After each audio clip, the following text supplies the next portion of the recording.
It's not just about hearing beautiful music, but there's something about the emotional content of music that opens pathways into the subconscious and into repressed or forgotten memories. And so, very early on, people found that it was a powerful tool in psychotherapeutic use. Three, two, one, liftoff. Welcome back to the Ketamine Startup Podcast. This is where we talk about how to start up a ketamine infusion clinic, marketing it, and more. In this episode, Sam had the pleasure of interviewing Steve Gelberg, an author and longtime explorer of spirituality, psychedelics, and music. Steve recently published Tuning In, Experiencing Music in Psychedelic States, a fascinating book that dives deep into the role of music in psychedelic assisted therapy. This episode covers how music influences the therapeutic process, why sound selection matters, and practical insights for clinicians and therapists supporting patients through ketamine or psychedelic experiences. This episode is definitely for you if you're a fan of Stan Grof, Alan Watts, or Aldous Huxley, or if you're just curious to learn from someone who's spent so many years passionately exploring the intersection of music and psychedelics. Honestly, this feels like a masterclass in the power of sound for healing. I especially loved producing this episode, and I walked away with so much inspiration and practical knowledge. So I hope you enjoy it and learn as much as we did. Now let's dive into the episode. Welcome to the Ketamine Startup Podcast. I'm so excited to have Stephen J. Gelberg here, who wrote a recent book that I found very interesting. So we're going to be talking about his latest book and his story. So welcome to the show, Steve. It's a pleasure to have you here. Thank you very much. My pleasure. For those listeners and viewers who do not know who you are, tell us a little bit about yourself and how you ended up writing this amazing book. I came of age during the flowering of the 60s counterculture. Um, my teenage years happened in the late 60s, and so I was very drawn into the values and the principles of, we didn't say I'm a hippie, but it was a youth movement characterized by idealism and very influenced by psychedelics, particularly in those days LSD. And it's been argued whether the psychedelic experience creates a certain core of values or not.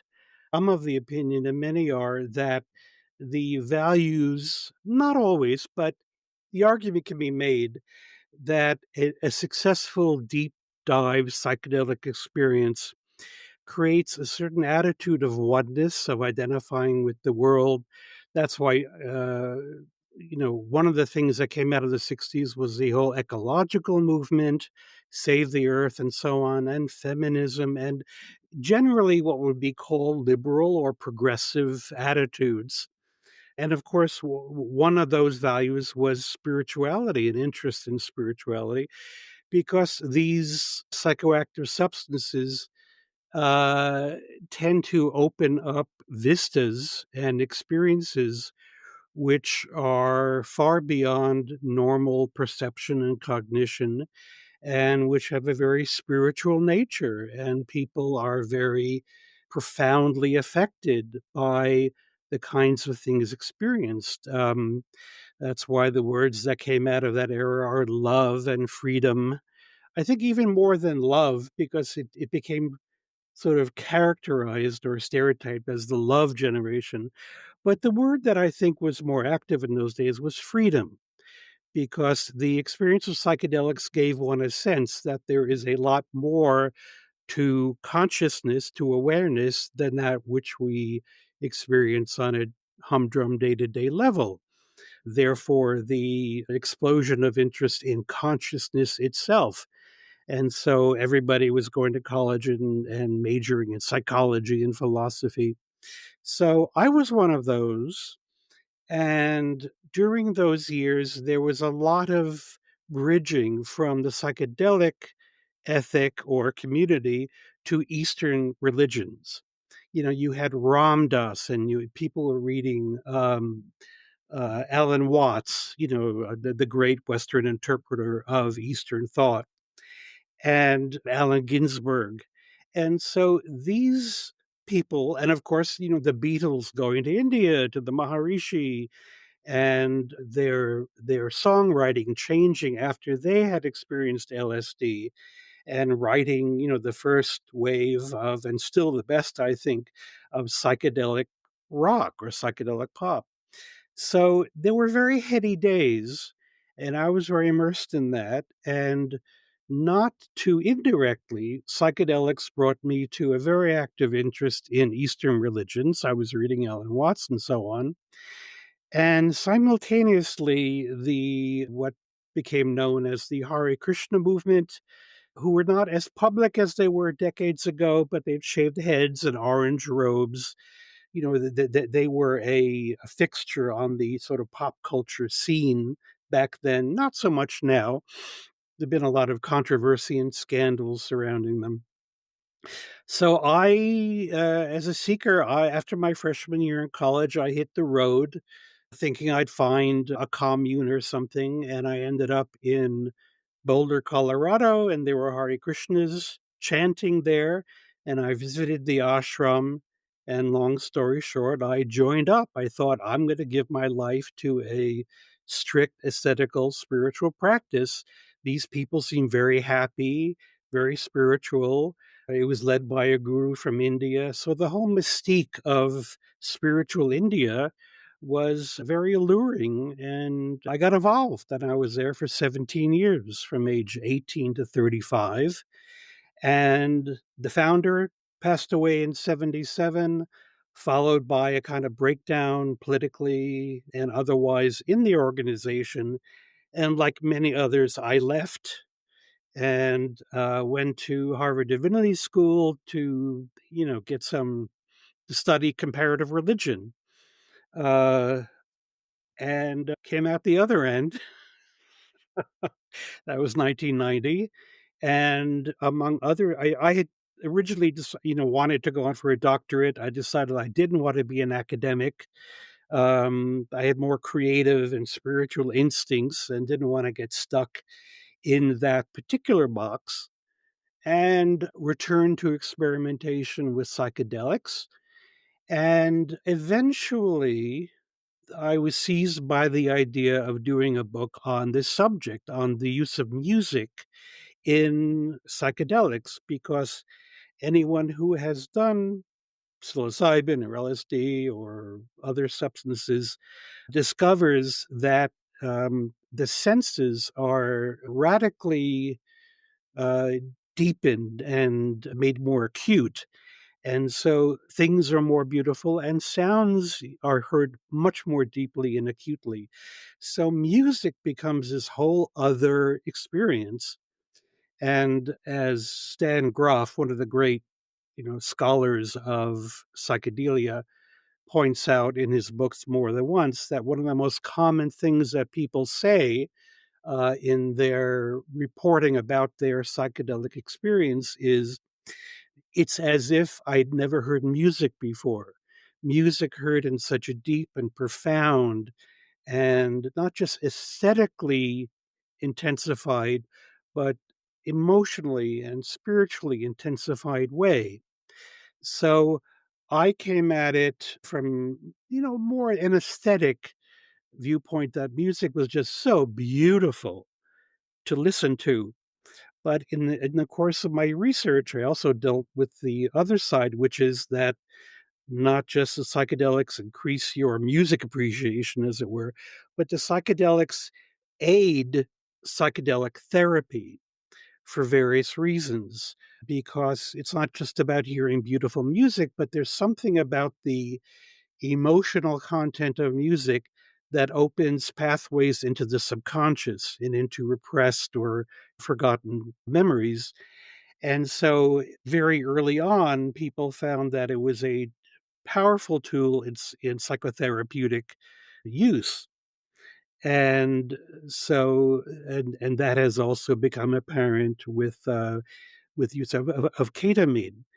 And one of the main benefits of music in psychedelic, including ketamine therapy, is it can have a very calming influence.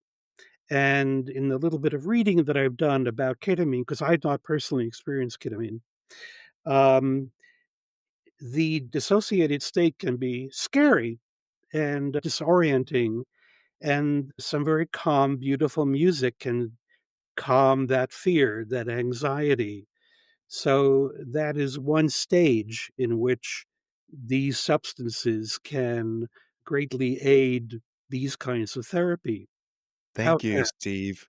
Yeah, excellent. And I want to rewind back because you were with the Hare Krishna movement for about 17 years. You left, and then you were inspired to go back to school. So, in a way, I see you as a lifelong learner. What inspired you to specifically go to divinity school? I mean, you could have gone to, their public health or psychology, but what was it about the divinity school that really inspired you to pursue that career or that education? Well, because for 17 years I had been on a spiritual path, and during those years, one of the main functions I served in the Krishna movement was as liaison to the international academic community. I just always had a, intellectual instinct or capacity or whatever, interested in ideas and so on. So from a early time in the Krishna movement, I was going out in whatever city I traveled a lot to meet whoever the local Hinduism professor was at whatever university, whoever was, I would check the university and see who's teaching Eastern religions, particularly Hinduism, because Krishna, sect is a Hindu sect. So in the course of sort of hobnobbing with scholars, I got a sort of independent education in the academic fields of comparative religion, history of religions, and then later sociology of religion came into it because it's the sociologists who were studying the Krishna movement not as Hinduism, but as an example of a cult or a new religion. So I began attending the annual conference of the Society for the Scientific Study of Religion, comprised of sociologists and psychologists of religion. So again, I basically went on a course of self-education in history and sociology, also psychology of religion. So I kind of had, was a self-learner. And in order to do my job better and be able to speak to these people, I wanted to learn the discipline. And I ended up being invited to present papers on the Krishna movement at these conferences. So I kind of came into academia through the back door. I had 1 year of college, but this really set me on a path that sort of hurdled academia and spirituality. And so in the Krishna movement, they called me the scholar, and among the scholars, they called me the devotee. So I sort of straddled these two fields. So it was a kind of position of translating.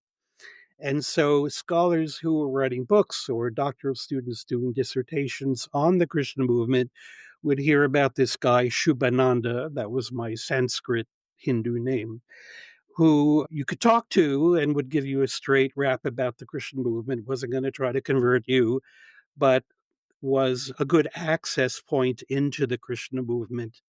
So I did that for a number of years, and I really enjoyed that quite a bit.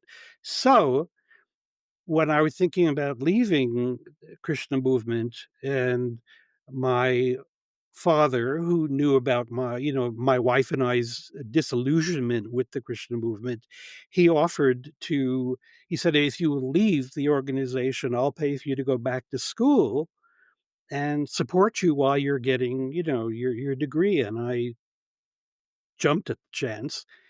And so, because I knew religion better than any others, I did consider sociology, but I was so steeped in religion experientially and intellectually that it was natural academically for me to go for religion. And Harvard Divinity happened because in the course of those years in the Krishna movement, I came to know a couple of the divinity faculty quite well. Harvey Cox, who he's still alive, he's in his 90s, a very prominent Protestant theologian who taught at Harvard for many years, now retired. And the other was Diana Eck, who is the main Hinduism person at Harvard. And just in the course of meeting scholars through those years, I came to know both of them fairly well. And so when I decided to apply to schools, I wrote to them and said, would you be willing to write a letter of recommendation? And they both did, along with another professor that I knew. So Harvard, as it sometimes does, made an exception for my having only 1 year of college. And because Cox and X said he's done high-level academic work, he's published and so on.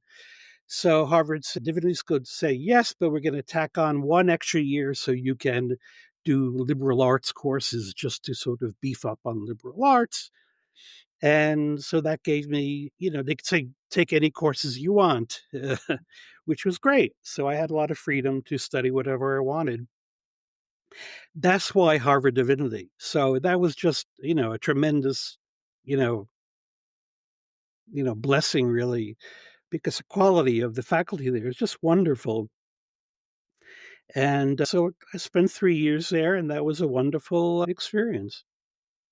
Yeah, and I see you, Steve. You are truly an academician. You're definitely a scholar because when I was reading your book, Tuning In, it was remarkable how you drew upon all these authors, whether it's Aldous Huxley or Alan Watts or Stan Grof, and you were able to compose it in such a way. And as I was reading it, something just clicked in my mind that said, okay, I need to have Steve on this podcast. So the question that I have for you, because I want to focus on this book because it's quite remarkable and I highly, highly recommend it for all of our listeners. How did that come to fruition? Because I know you and I had talked offline. You mentioned you had an extensive library and you noticed that there was kind of a void. So tell us the story of how the book came to be and your resources and your library and how that coalesced Okay, to what is first published. I'll show the book. Do you see it the right way or is it backwards? Yep, but we see it the right way, and we'll put the link for the book in the show notes Okay. as well. So you're asking how did the book coalesce? How did that come? Yeah, because it's a remarkable piece of I think it's art. And so tell us about like the journey of the book and the writing and how, you decided to even write an academic in a way, very I mean, it's almost like a PhD dissertation in my opinion. And maybe you'll get granted an honorary PhD from That'd be Harvard great. Divinity School. Sure. Um, well, the whole thing started really when I just decided, well, as I explain in the book, at age 60, I got diagnosed with uh, what's it? Cancer. What's that part of the body that all men get? The Uh, prostate, parotid gland, prostate. So prostate. I got prostate cancer, and it's under control now. I'm being treated and all, so my prospects are good. But it kind of focused my mind, as those kind of diagnoses tend to do. And I did some deep pondering that, okay, what if I get really sick? What if I even, worst case scenario, I described this in the book, end up in an institution or something, like really not able to do anything, um, really limited. I just imagine myself, profoundly ill and incapacitated. And I said, "How would I remain sane?" And my answer was music. I love music. And I thought if I at least had access in some compact form to my music library, I could survive almost anything. It's like, if you were left alone on a desert island, what book would you take? For me, it was like, I just want my music. And So I began collecting, sort of curating from my own music library, a bunch of CDs, the music that I find most sustaining. And I hadn't yet, back in those days, you had your one of those little devices, the iPod for music or whatever it was. And in the course of sort of going through and refining my music collection, I began thinking, is there some way I can broaden this so it'd be of some use to others? It began just feeling like a selfish little project. And it occurred to me that, with an interest in psychedelics and in music and kind of a natural draw to music of a more, heart opening and cosmic kind, including classical and ambient and world music, I thought, I don't know, somehow the thought came to me that it'd be a great project to create playlists of music that people could listen to when they're experiencing psychedelics. And so I began working on that. I joined Spotify and began, spending ultimately thousands of hours sampling, auditioning music from various genres. Classical is a main one, along with ambient, world music, and other things, and created a number of, now there are 41 playlists on Spotify. After maybe around a year of doing that, I thought, why not write a book on this? I began going through my collection, looking up music in the indexes to all my books, and found that there was very little of a systematic treatment of the subject. Many mentions of it, some trip reports, a paragraph or two here, a page or two there. But I realized nobody has really looked at the subject as a distinct subject and explored it and written about it. And I said, that's my project. And, being comfortable with reading and research and loving the subject, being, very motivated, I thought this is fabulous. I just hope nobody else is doing the same thing right now. Um, but I thought, I'm going to grab the opportunity and I'm going to do this book. And so I began going through I already had a sizable library in psychedelia. And as I discovered new references, I bought more books. And so my psychedelic library probably doubled during this time. And basically, I looked for every reference in every book that I could find, even mentioning, even in passing, the experience of music on psychedelics, and then branched out into other areas such as musicology, history of music, philosophy of music, psychology of music, other areas that would broaden the dimensionality of what I was doing. So I can, understand really what it is about music itself, apart from the context of psychedelics, that makes music such an incredible ally in psychedelic therapy. And I learned an awful lot. And so I just gathered together a lot of research, some hundreds of pages of research. And then the task, then I began seeing patterns. It began sort of organizing itself in my mind into different themes and patterns. So that was the real thinking part of it, is how does this all fit together? What are the points to be made? What are the themes? In a book, how do you present this material? And the end result is the book.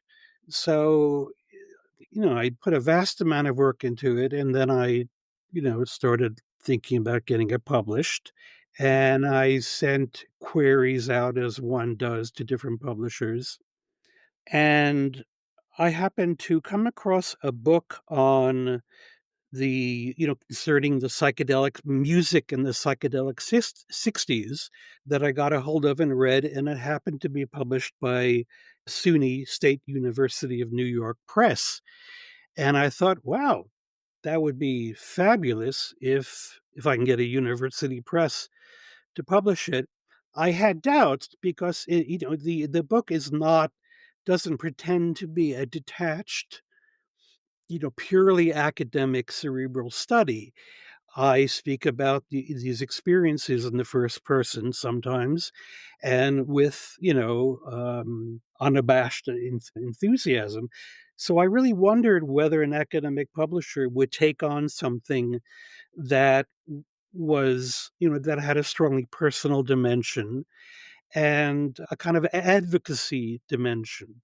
And so I wrote to one of their editors whose portfolio included music, a query letter. He says, sounds interesting. Send a full, you have to, send a full package of information.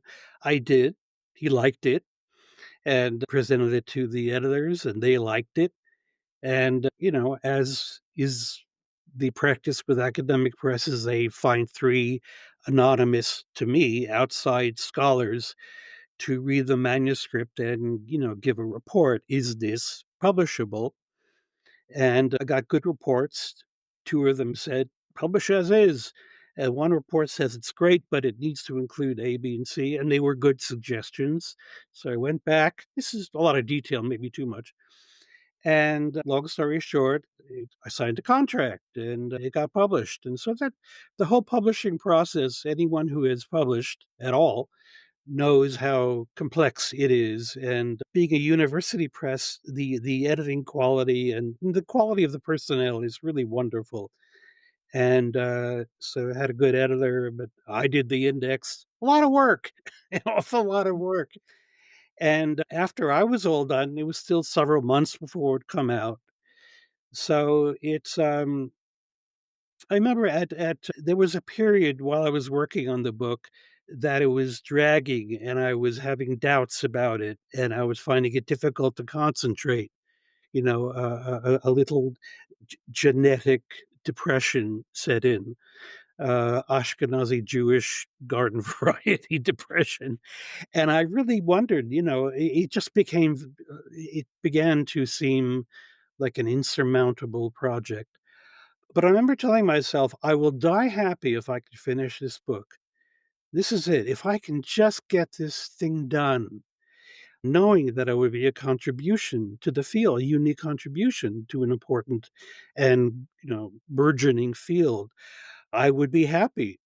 And maybe that drove me on. And so when it was all done and the book came in the mail, I really, I'm ready to go. I, I've done my main work, cancer be damned. But it is deeply gratifying to have all that, several years, 6, 7 years of concentrated work to come to fruition. And fortunately, it seems to be getting a good reception. On and off, on Amazon, it's been the number one new release in music appreciation. It's probably that right now, both the book and the Kindle. So, I mean, it sounds like boasting, but it's just immensely gratifying to see one's work manifest as a physical product and that people are showing interest. And I think the that it will really benefit the field. The individual who wrote the foreword to the book, Bill Richards, who is a beloved pioneer in psychedelic studies. He's at Johns Hopkins in the psychiatry department, is a center for psychedelic studies there. I had introduced him to the project early on when I was just had a bunch of research, and he expressed enthusiasm and support, and his encouragement was very helpful in carrying me through. And in the end, he wrote a beautiful foreword, just absolutely gorgeous. He's a real heartful person. He's not a dry psychiatrist. He's a sage, really. Some people think of him, as a saint. He just has a wide open heart, but trained psychedelic therapists all over the world.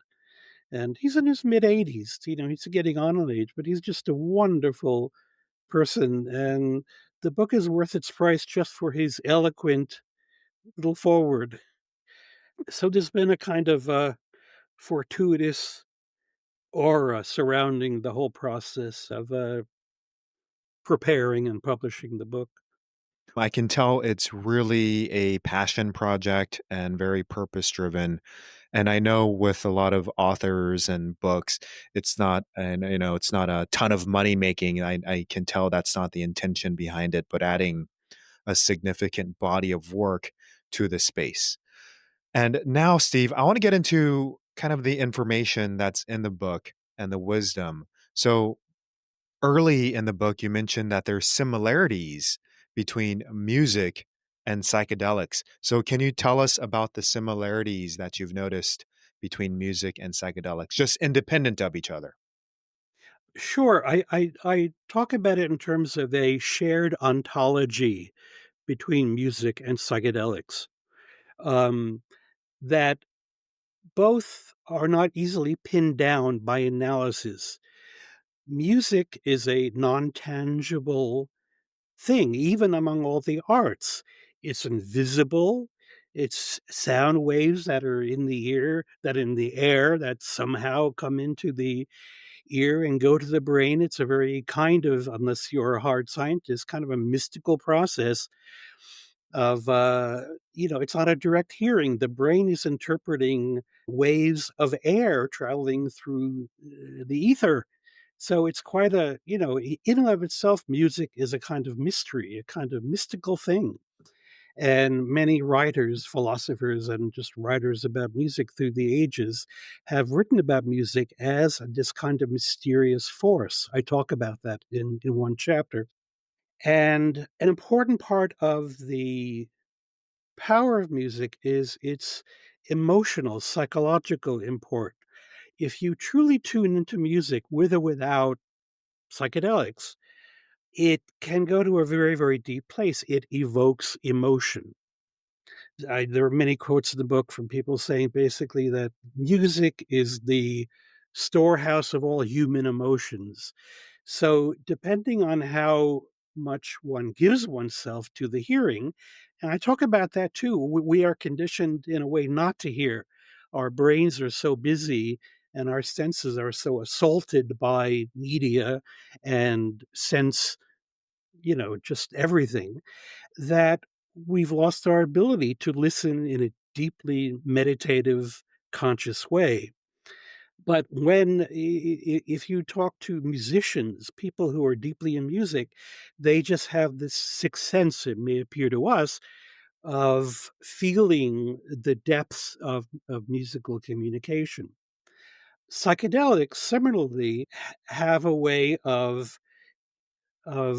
opening the whole emotional sphere of consciousness. Somehow they unblock all the blocking that we do in the course of creating an ego and functioning in this world, all the protections and defenses we have against feeling too much or feeling everything or managing how we feel out of fear of feeling too much or feeling the wrong things.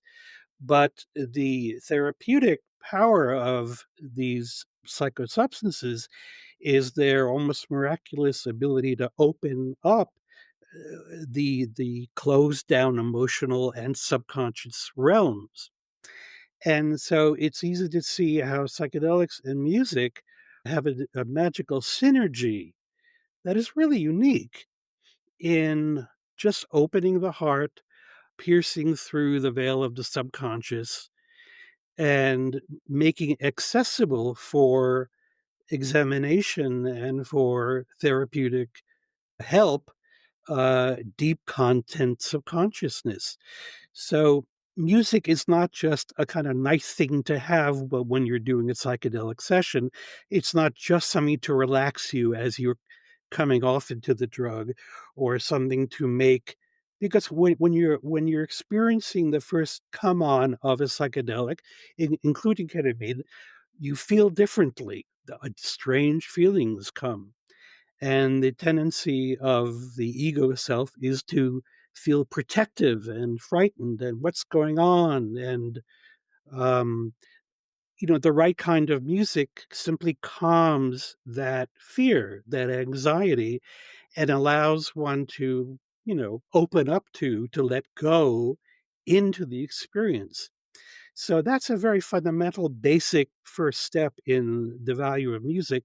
But beyond that, it aids in opening the defensive structure of the ego so that what needs to be dealt with, the cause of one's depression or phobias or traumas or whatever it is, uh, can come to the surface.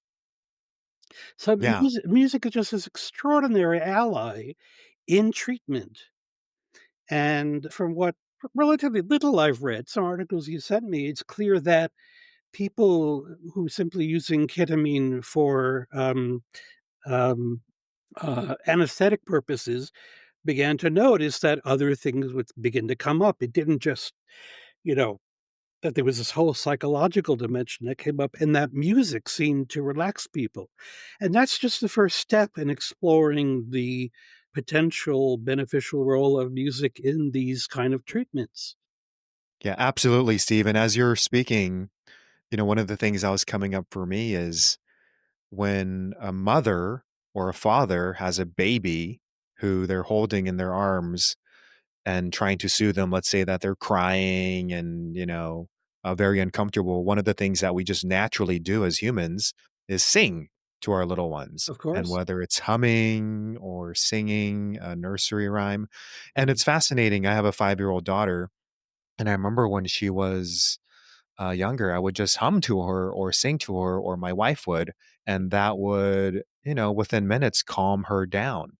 And so it's fascinating how the music that we can produce, and it might just be as simple as humming for our little ones, can help calm them down. But then, yet, that can also play a role during their ketamine session or their psychedelic session in helping calm them down, bring their ego defenses down. And I think it is something very ancient within our society. Because I know, I mean, I guess birds, they make music, whales, Mhm. but it's not a lot of animals who do this, and humans and birds. I know, Mhm. dolphins, whales, they'll sing to each other, but yeah, this music, I think it's almost ancient and primal in a way Sure. for us. Why do we have lullabies in every culture and every language? Lullabies aren't just, aren't just to make the baby go to sleep, but they're to calm, relax, soothe. Um, One psychedelic writer, and I quote them, suggest that the sounds of women singing, of female voices, he recommends that as one thing to use in these therapies because the sort of natural primeval need to hear the mother's voice is touched by just simply a calming female voice. And one of my playlists, one of the more recent ones that I decided to put together, was healing female voices. And they come from many places, from religious music to ethnic world musics to new agey things. Just the sound of women singly or in choral settings can have that maternal, that primeval maternal effect. Yeah, and that actually leads to my next question is, regarding selection of music, because some people will resonate with classical music, other people will resonate with instruments.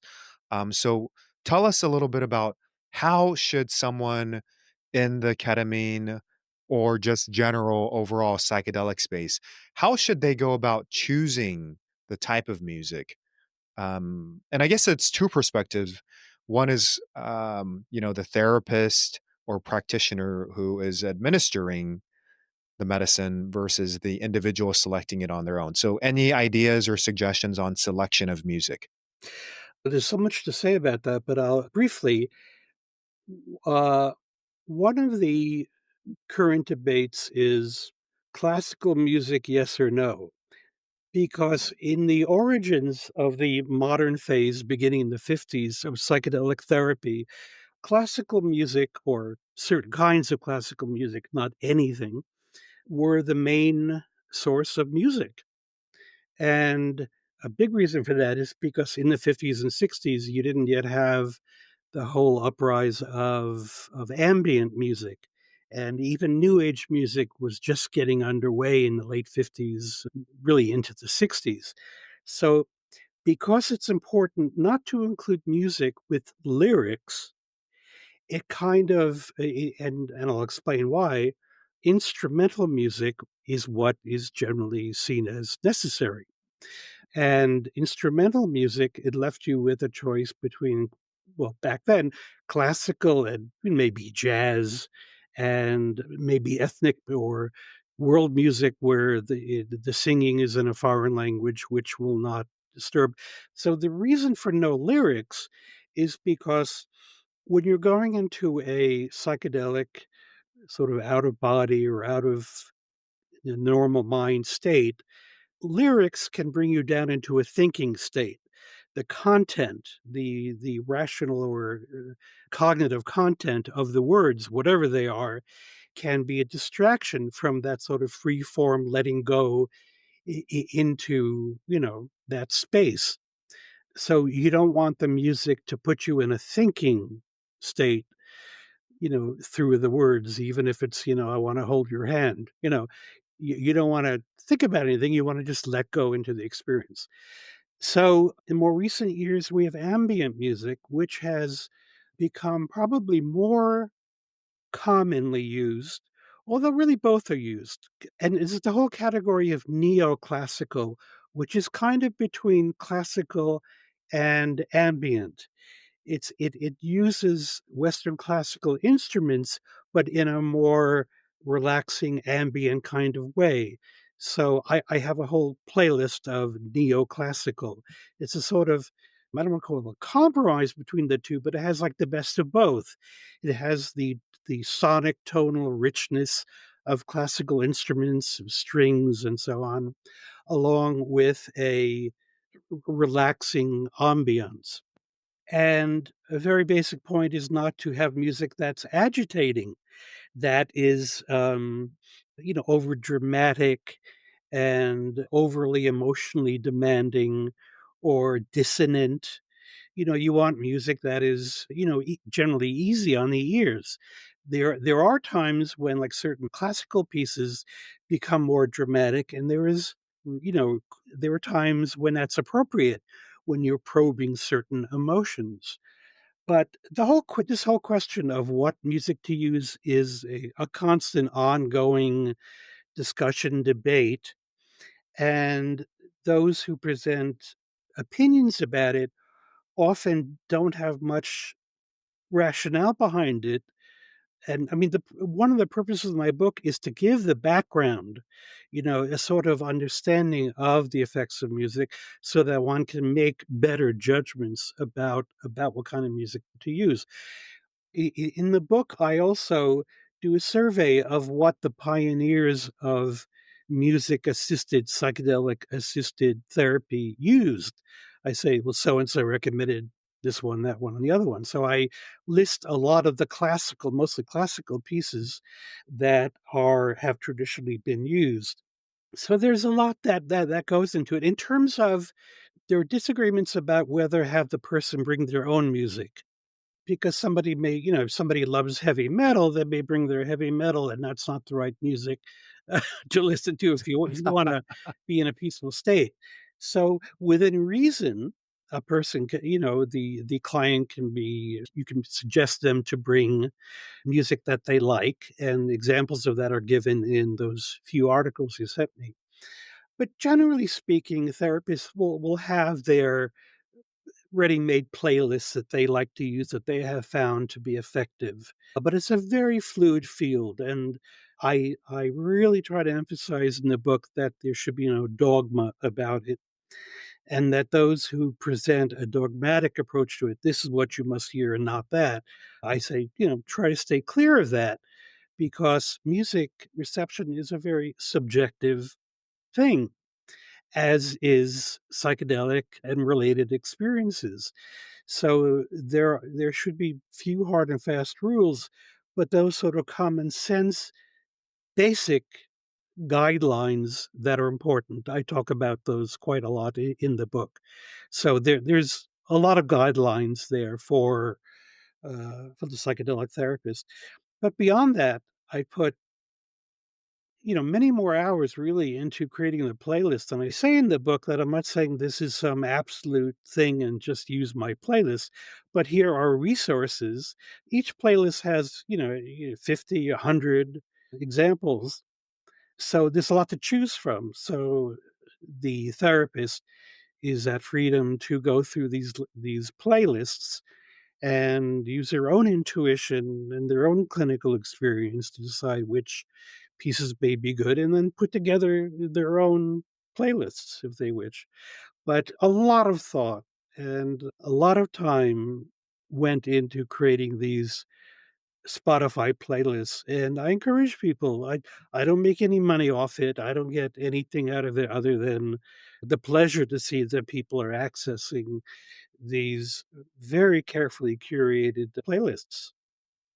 And what we'll do for our listeners and viewers is link to Steve's Spotify playlist, which you can follow him, and we'll put that in the show notes. And I've already subscribed and follow your playlists, and I know you send a few my way that are specifically or could be tailored for ketamine therapy. So we'll put a show links in the show notes for that.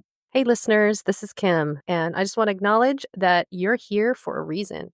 Maybe you're stuck in a cycle of long shifts, feeling a little burnt out, and wondering if there's any other way to practice medicine, especially on your own terms.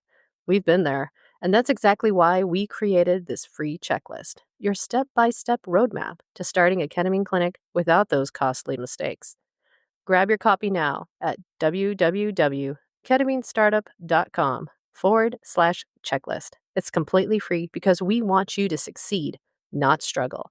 And hey, if you're driving or mid-workout, don't sweat it. Just check out the show notes for the link when you're ready. And again, that's www.ketaminestartup.com/checklist. Now let's get back to the episode.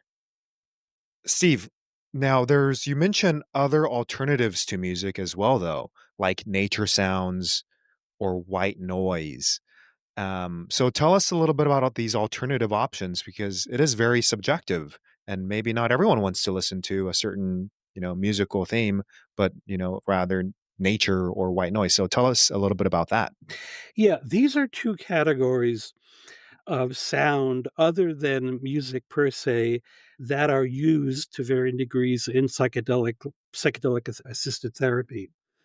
Mm, For one thing, yes, sometimes some people in these states don't want music. They feel uh, too it's too controlling or too overly shaping of the experience. Some will react that way. With ketamine and psychedelics generally, one becomes acutely attuned to sound. And so for some people, even someone who loves classical music may, in a particular session, just get a very different reaction to it and just not want to hear it, want to hear something else or nothing at all. Some prefer silence.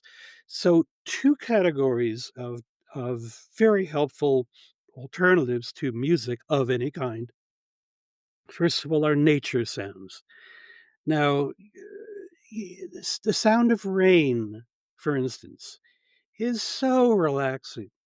When I was listening to hundreds and hundreds of different nature recordings, I became really addicted to the sound of rain. And the thing is, when your hearing is a very acute, there isn't just one sound of rain. Rain can sound 100 different ways.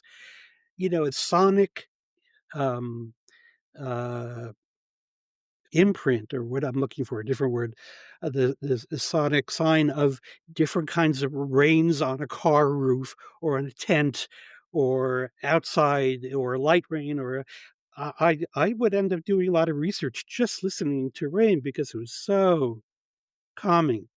So in my nature sounds list, there is rain, there's wind, there's flowing water, there are thunderstorms, which have a certain appeal, ice storms. I mean, I spent a lot of time just exploring nature sounds. So they can be very opening, and because they're natural, I mean, some people react to music that I don't want to hear anything man-made. I just want to go completely natural. Someone may be seized by that sense of I don't want anything, man-made or human-made. So nature sounds can have a very calming, embracing, soothing effect. And the other category is white noise. And you wouldn't think of it, but there are two types of white noise, organic and inorganic. What I call organic white noise, and I have a separate list of that, there are certain nature recordings that are so kind of monotone, that have so little audio range that it could just as well be the sound of a fan or of a air conditioner or the sound inside of a plane, sort of mechanical or electronic created neutral non-melodic sound. So some white noise, it's called white noise because it's not a it's not tonal. It's made either through, machine generation, like a fan, or electronic means. And there is something about that completely neutral sort of sheet of non-definable sound that also can have a very calming effect. And as Stan Grof points out in one of his bits on the subject, that in the very highly suggestive psychedelic state with white noise, the mind can actually create a music out of that sound. The perceiving mind can be extraordinarily creative and transform. I know it sounds strange, but this is a common experience. Transform even neutral, atonal, one dimensional sound into something that sounds like music.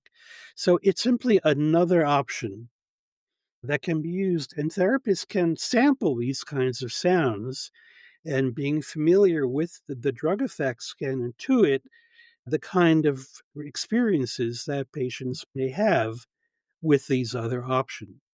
Now, what's interesting is Stan Grof's work. He talks a lot about perinatal birth matrices. So, how the experience of a fetus in utero and the delivery process will impact someone for the rest of their life.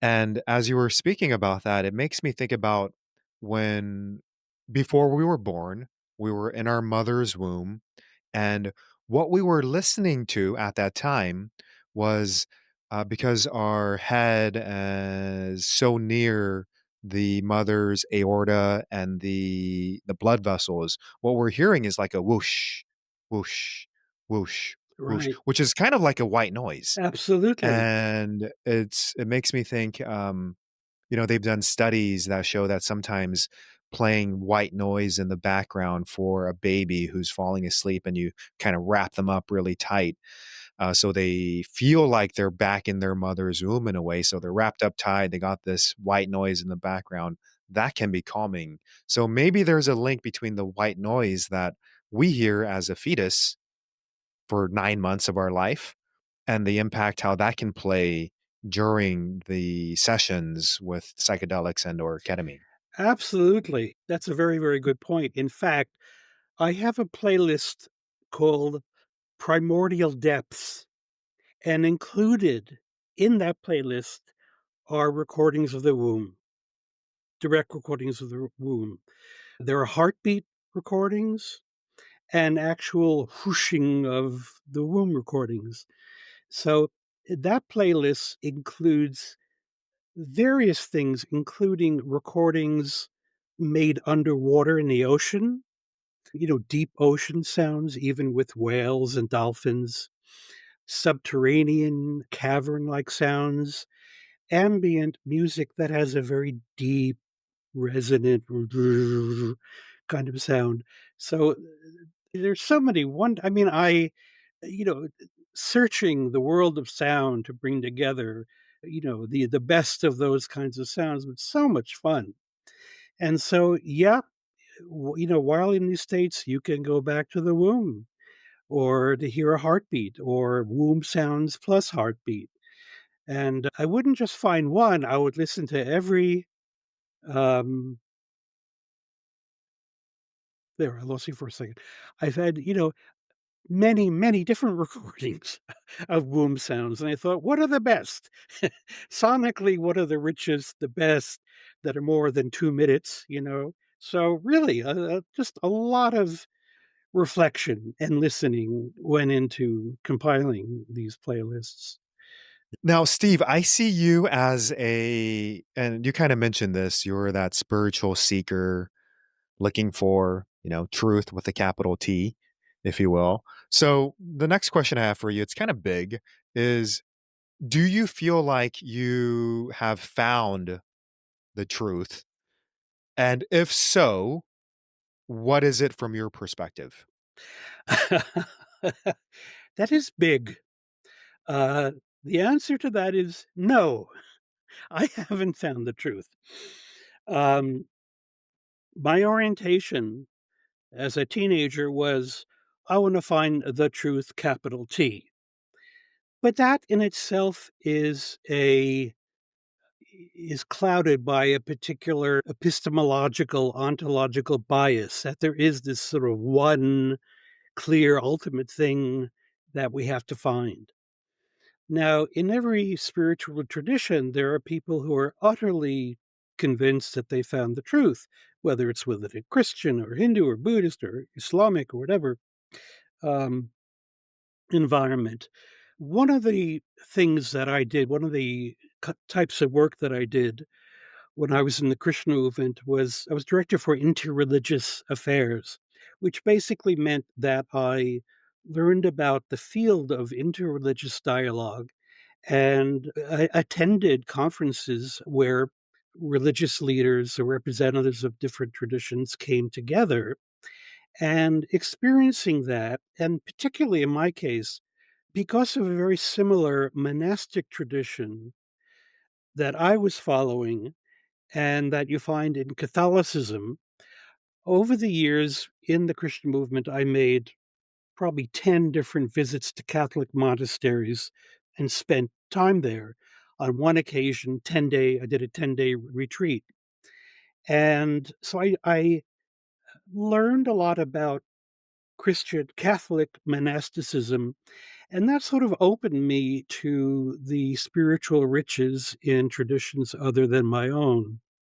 So one thing about sort of encountering people of other religions, if you open your mind and heart, you will find that other people who are as sensitive and sincere and probing, seeking as you are, have experienced other truths. So over the years, and especially after the ISKCON years, I just developed a more, I don't know what you'd call it exactly, at least a more Catholic, small c, open-minded attitude toward different forms of spirituality. I also, found a lot in Buddhism and Taoism. I studied Buddhism and Taoism, among other things, in graduate school. So I came ultimately to a kind of spiritual conclusion that it's an act of hubris, of incredible arrogance, really, to insist that one's own tradition or a tradition that one embraced later in life is the only way. Ultimately, it's a kind of sad insecurity that if I have the truth, it's got to be the only truth. And it's that kind of religious arrogance and small mindedness that has created so much turmoil through history, as we know. So it's often said that once you think you've found the truth, you stop searching, you stop thinking, and you stop growing. You just, grow roots into one place and become very rigid. I think to be truly spiritual, and this is a kind of maybe absolute sounding statement, but I think a true spirituality remains open, avoids the notion that I have found the end of all things, because we are tiny entities with very limited senses and with very changeable and vulnerable psyches. And it's best to hold one's final judgment before he's saying, this is where I'm going to be, and I'm not going to entertain anything else." So I think it's not a formal, or it may not be a formal, as I hold it, theological position, but it's just simply the truth is vastly greater than our little capacity for thinking and feeling even. And even the kinds of profound revelatory experiences that people have on psychedelics have a kind of provisional quality, a kind of, I am seeing profound things, but one gets a sense of multidimensionality, that there's something beyond that, and even beyond that, and even beyond that. So, a sense of spiritual or cosmic multidimensionality, if you could use those terms, is a kind of orientation that I think that describes me. So I don't feel a need to affiliate, after being, a member of a religious path that became an institution, an organization, and got, over structured and hierarchical. I think that that led to a certain skepticism about religious structures, organizations, hierarchical structures. And so I'm a bit of a religious skeptic in that sense. And I think all my experiences, both in reading different religions and in having really profound cosmic spiritual experiences on psychedelics, has led me to a kind of, I don't know, an open-mindedness, that I'll just call that, a willingness to hold final decisions about things and just be open to mystery, the infinite mystery of life. Thank you, Steve, for that answer and your vulnerability and your sharing and your wisdom.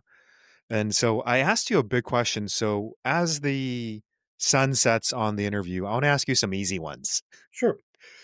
And so this is kind of our lightning round. So for you, Steve, what is your favorite genre of music for your own inner journey, knowing that this is a very subjective choice?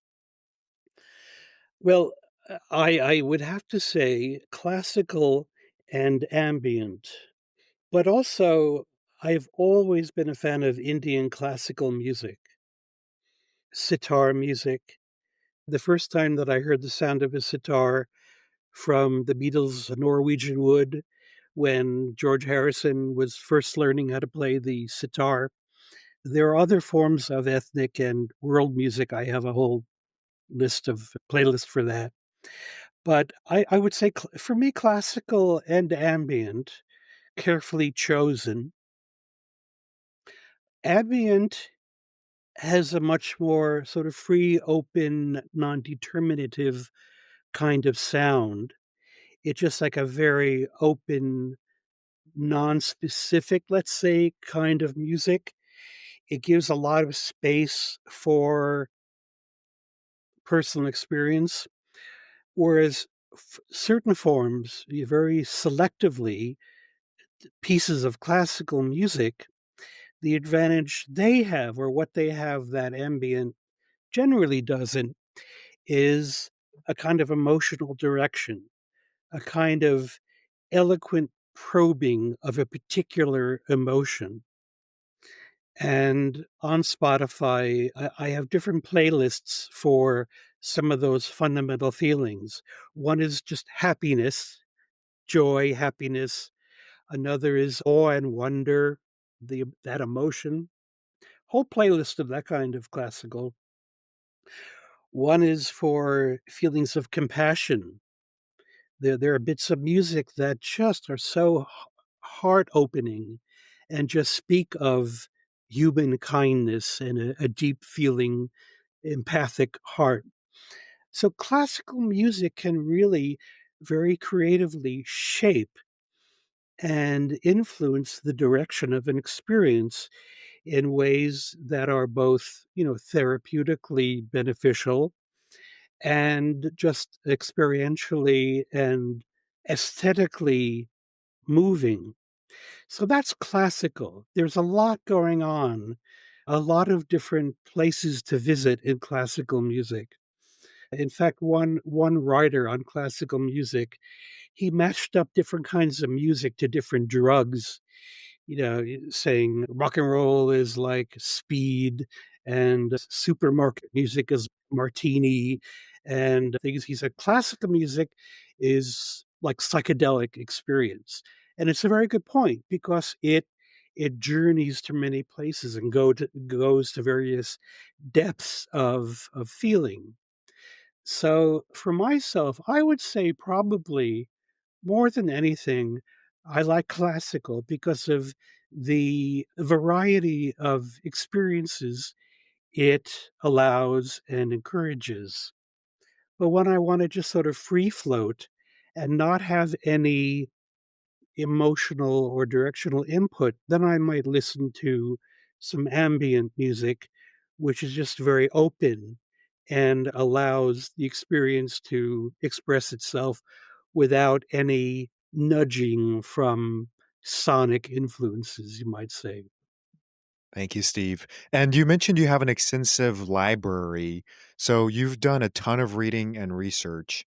Out of all the books, which is the one book in this psychedelic space or author that you would recommend that people start with reading, in addition to, of course, your book that has been recently published and is available on Amazon and other outlets? But what's one book that you've read that you're like, yeah, this is the one I would recommend for someone who's entering the space?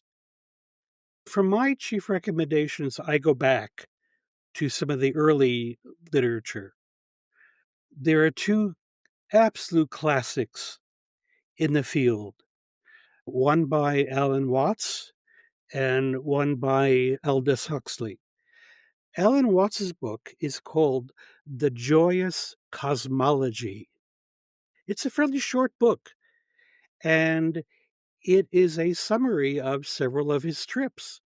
It's about his LSD experiences, both from it's all from a very experiential standpoint, but with a lot of reflective commentary on what's going on. Um, he was such a great writer. The ability to articulate mystical experiences is a rare, rare gift. And Watts had that gift. And so that book was published in the mid or late 60s. I read it as a teenager.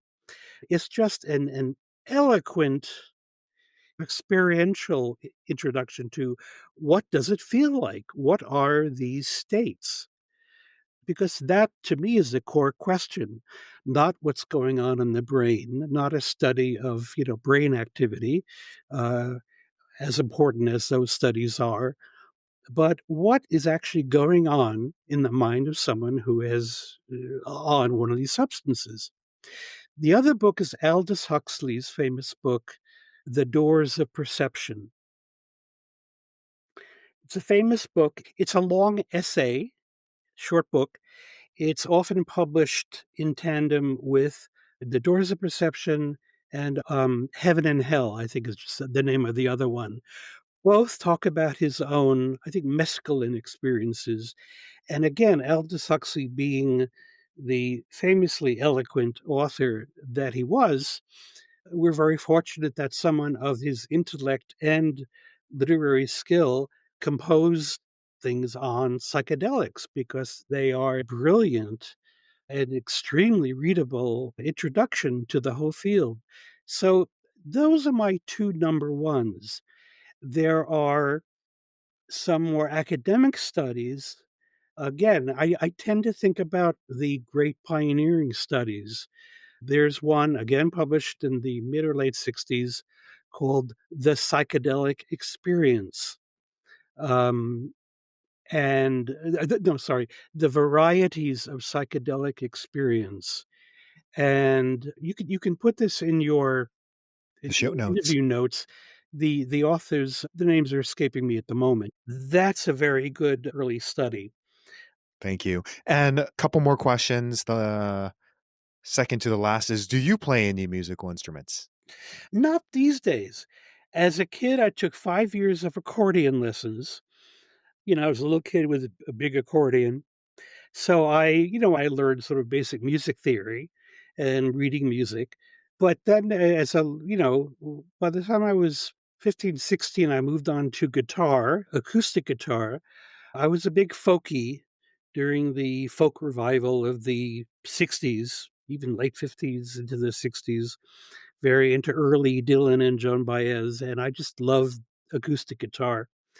And I played for many years, not professionally, but after a while, somehow it just receded into the background, and I gave my guitar away to somebody. For a while, I was playing the dulcimer. I really like the sound of dulcimer. So I'm inclined to strings, but I never played professionally, just for friends. And so I'm not a musician. Another interviewer called me a musician. Emphatically, I'm not a musician. Thank you. And for our viewers and listeners who want to learn more about you or connect with you, what's the best resource? Where should they go to learn more about you and your book? Well, the book itself, I don't have a personal website as such where you can see things I've done. I've written some other things. They're mentioned in Tuning In. During my years in the Christian movement, I traveled to India 12 or 13 times. And after the last time, I wrote a book, a sort of travelogue kind of thing, based mainly on my last trip to India when I kept a journal during that 6 weeks back in 1985. And so I ended up writing a book called India in a Mind's Eye, Ruminations and something of an ambivalent pilgrim. And I self-published that. In fact, I have it right here. It's holding up the microphone. This is it here. And if someone just wants to read something else I've written, that's available from blurb.com. It's basically experiences in India as somebody who was immersed in the culture already, and not a typical Western tourist, but somebody who had embraced Mother India as my spiritual homeland and, traveling India, having various interesting experiences and reflections. It's also not a long book, and hopefully it's readable. One of the reviewers says it's among the best travelogues ever written. He was very biased. It may not be among the best travelogues ever written, but he was a scholar of Hinduism. He liked it a lot. So it got some good reviews in academic journals. So it's on an academic book. It's a travelogue, but with a lot of reflection about, India and Indian spirituality and relating it back to the Krishna movement, the Hare Krishna movement. If anyone has I've published a number of academic articles in the past about the Christian movement. If anybody wants to explore any of that, they're welcome to contact me through email. Oh, the other thing is for 20 years, 22 years, I was totally immersed in fine art, black and white photography, a darkroom photography. So pre-digital film and the darkroom. So I lived in the darkroom for 22 years, and I have a photographic website which is beautifully made. I didn't design it. I got someone else to design it. But that's at www.stephengelberg, my name, no, just one word, stephengelberg.com. And so there's a whole body of work there, about 800 images in various categories there. So that's what I did for 20 years before I sort of moved into this project. So I was exploring the visual realm then, and then moved into the sound realm with this whole project. Steve, I am so grateful that I've had the opportunity to interview you and speak with you today. Your book is going to impact the community. It's truly a gift that you've worked so hard to share with us and the world.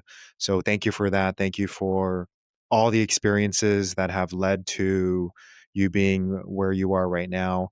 And I just want to acknowledge you, Steve. Thank you so much. And it's been a pleasure chatting with you. A pleasure. Thank you very much. We hope you enjoyed today's episode. I especially enjoyed producing it, and I learned so much along the way. When you're done listening to this episode, definitely check out Steve's curated playlist. They are linked in the show notes, as well as a link to his book. Tuning In was one that Sam read, and he enjoyed it so much. He was inspired to reach out to Steve, and we are so grateful that he accepted this invitation and joined us for this episode. Thank you for tuning in to the Ketamine Startup Podcast. If you enjoyed this episode, we'd love it if you gave us a 5-star review, subscribed, and even share it with a colleague. We will see you next time.